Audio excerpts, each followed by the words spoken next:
His question is, in many of the hymns to God or Mother Divine, there's a word that comes not so infrequently, and that is Papanashini. Papa means sin, or you may think it means sin, or the common definition is sin, but it is not just sin. And Nashini means one who destroys your sins. Sarva dharman paritaj mamekam sharanam vraj aham tvam sarpapebhyo mokshashyami machucha. Kantai, Krishna says, you just seek my refuge. Let go of all your concerns, worries, doubts. Because once you come in my refuge, I will set you free from dukkha, a sense of suffering, from your papas, from your sins, and I will take you to moksha, to nirvana, to liberation, to redemption, to ultimate freedom. So, what does pap mean? Pap does not mean wrong karma alone. Doing a wrong action is not always the definition of sin. Pap basically means a deep sense of guilt you carry in your heart when you do anything that you think was wrong. The world may think it was right thing to do, but you, deep in your heart, may think that I did something wrong. When your perception is that I did something wrong, that is papa, that is sin. Because Vedas don't really go into great detail about what is or isn't sin. That's a very Western notion, that absoluteness, that this is absolutely bad, this is absolutely good, this is absolutely moral, this is absolutely immoral, this is absolutely great, this is absolutely horrible. That is not the view of the Vedas. Vedas believe in a sense of relativity. I was reading the, not really biography, but memoirs of this person. He went through many foster homes in his life, had a very, very difficult childhood. Pretty much he spent his whole life, whole childhood in different institutions. Sometimes from one foster family to another and to another. His father would tell him, when he was with his biological father, that you need to have that aggression in you. And what he would do, he would stick his head in his legs and start slamming him, pretty much spanking him on his head, and say, until you feel angry, until you feel really that aggression coming up, you're not ready for the world. And he thought anger was a normal way of life. So he went through some very difficult circumstances. So much so that when he was 19 years old, he ended up in a prison for the rest of his life, pretty much.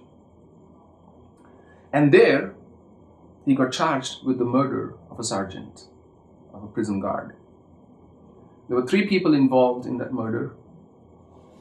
The one person who said, yeah, go on, teach him a lesson. Second person who actually stabbed the sergeant. And third person who sharpened this piece of metal and passed it on. He was the third person. And he was locked in his cell when the murder actually happened. The other 2 got life sentence, and he got death sentence. So he narrates this story. His name is Jarvis J. Masters. He became a Buddhist later on. He's still serving, he's still on the death row.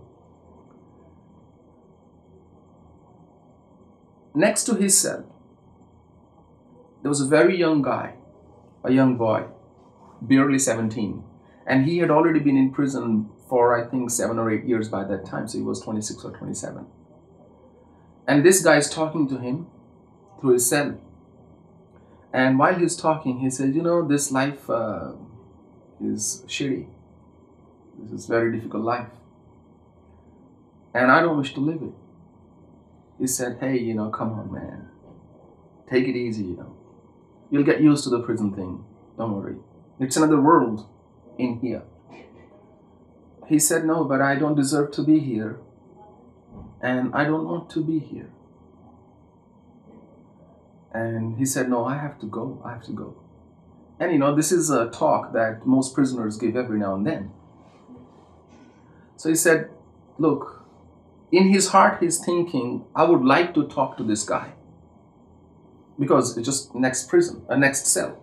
But he said, I was so sleepy and so tired that I thought, why bother? I'm sure he's going to be all right. And he said, before going to bed, I said to him, Brian. His name was Brian. I said, Brian. He said, no response came. I said, yeah, whatever. He said, in the wee hours of the morning, he woke up to this loud shrill of the alarm going, guards running down in their combative thing. Man down, they said, stand clear, open cell number 64. So this guy had torn off the sheet, taken strands from that sheet, braided them together, made a little rope enough to hold his neck together, and had pretty much hanged himself, with the little wall, with the window, the bars in the window. And he was dead. So this man, Jarvis, said even till this day, he's been in the prison for more than 20 years now. He said, even this till day, I feel guilty. I feel guilty that I committed a great sin that night. That I did this great sin, this pap, by worrying more about myself and my going to sleep than tending to somebody who needed me there. Maybe I could have talked this guy out of suicide. But I just assumed that he was not going to do it. That's what pap is. It's something that weighs on your conscience. And how do we determine what is a sin? Often we determine based on what we have read in some text, in some book, in some scripture that tells us this is sin, this is okay. What is pleasing to God is good. What is not pleasing to God, therefore a certain book, is bad. And different religions have different view of sin. Some religions will say to kill is a sin. Some will say to kill an infidel is not a sin. Somebody who doesn't accept your religion as supreme, to kill that person is not a sin.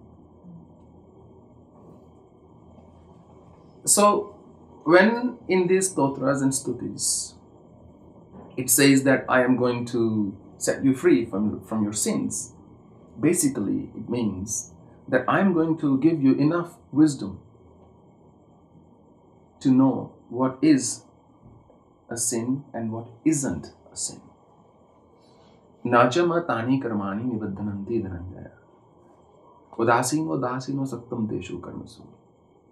Karmas don't tie me down, Krishna says, because I do those karmas, those actions with a sense of great detachment.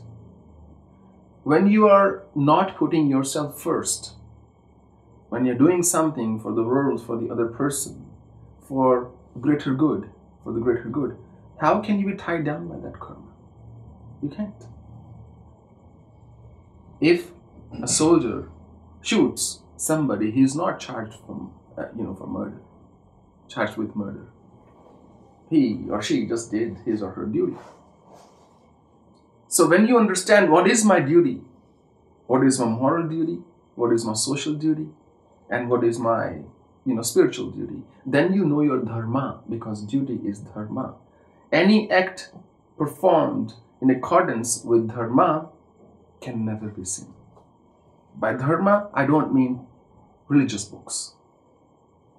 By dharma, I mean knowing what's right. Yasya naham krito bhavo buddhir yasya na lipyate hatva ipasema lokan hanti na nibaddhate. The one who is acting in a selfless mode, in a selfless sentiment, such a person is not bound by karma.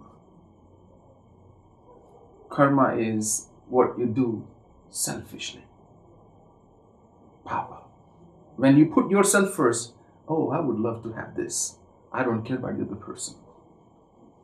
Then every single little act is a sin.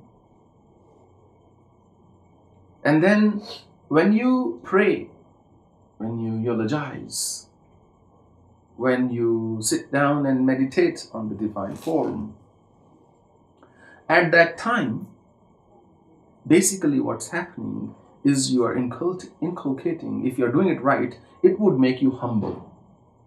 One most definitive way to understand whether or not your prayers are right, whether your meditation is correct, whether you're progressing spiritually, is to see where you stand on the graph of humility. If you feel even more egoist than earlier, saying, hey, look, I sit down and meditate for 10 hours. Who's like me? Or I can do this, I can shut down my heartbeat and this and that and the other. Then that's ignorance, that's ego.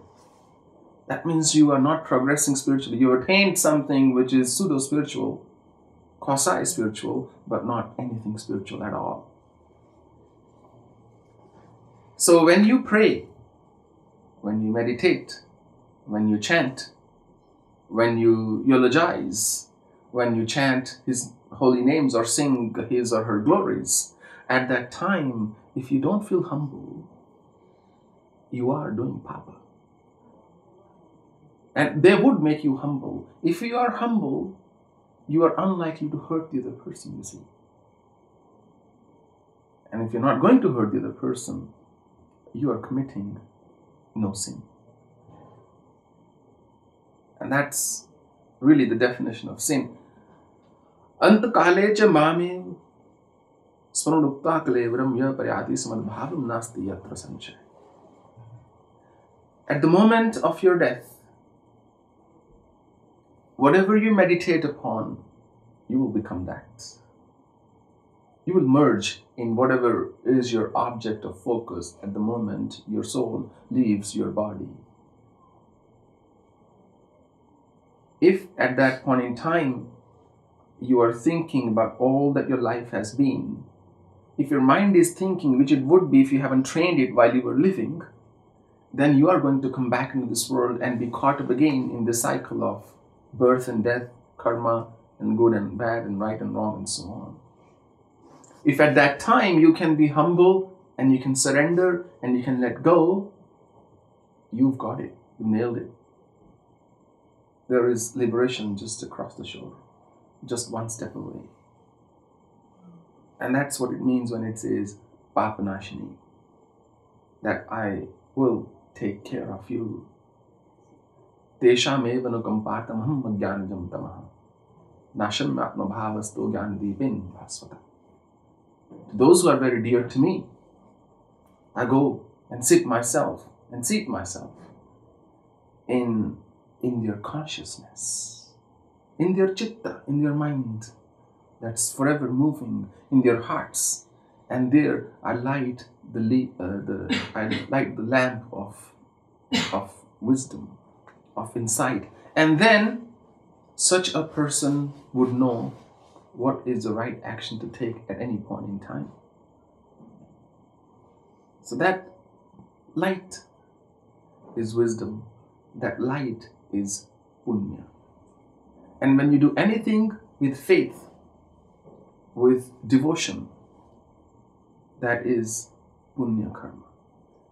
But if there is no faith, if there is no devotion, doesn't matter what ritual you are doing, what mantra you are chanting, which God you are praying to, that's going to lead nowhere. That's really the basis of spirituality. That whatever you do with a sense of purity. You do it with a sense of honesty. And you do it with some faith, some devotion. Understanding that I am not the sole doer. I am the doer, but not the only doer. I'm an agent. I have to perform an action. I am an instrument. My strings have to be, properly tuned for the music to come out. But somebody else is also responsible for playing this instrument. That humility makes you big, expands you. And then you feel empowered. If a lion is walking in the woods, goes sauntering about and kills a game, he hasn't done any papa. He's just followed his natural dharma. And to know your dharma is perhaps the greatest realization you can have. Because then you don't always find yourself pleasing people. Sometimes you will say, this is the right thing to do, and I'm going to do that.